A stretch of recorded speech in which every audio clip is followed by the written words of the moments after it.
เปลี่ยนพื้นเกือบเตบานซุปเปอร์ไฟเก้าตัวท็อปของแท้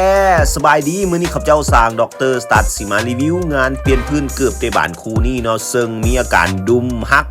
2-3 ดุมเนาะบอลส้นนี่เนาะลูกค้าส่งมาเปลี่ยนพื้นเนาะซึ่งว่าสุดพื้นตัวนี้ก็เป็นที่นิยมหลายเนาะในกลุ่มสร้างเนาะนี่เป็นดุมเอจีเนาะลูกค้าว่าอยากเอาไว้ไปใส่เตะหญ้าเทียมเนาะข้าพเจ้าก็แนะนำเป็นพื้นตัวนี้แหละเนาะก่อนสิไปเปลี่ยนพื้นใหม่เฮาก็ต้องมาแกะพื้นเก่านี่ออกก่อนเนาะเคลียร์พื้นเก่าคาบเก่าออกเนาะบ่แม่นว่าแกะพื้นเก่าแล้วสิเอาพื้นใหม่มาแปะใส่เลยล่ะยิบเลยมันบ่แม่นเนาะต้องไปลงกาวดรสตัดตัวนี้เนาะแล้วเอาไปเข้าเครื่องอัดกาวอัดพื้นแบบนี้เนาะกดตึ๊บแบบนี้เนาะเป็นเครื่องอัดกาวแห้งดันลมเนาะบอกไปเลยว่าเหนียวแน่นแน่นอนเนาะ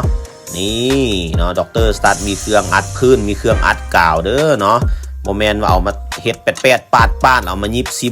เบ้ได้เนาะนี่เห็นบ่แน่นตึ๊บหลังจากนั้นจึงเอาไปยิบด้วยสาย PE คูเนาะ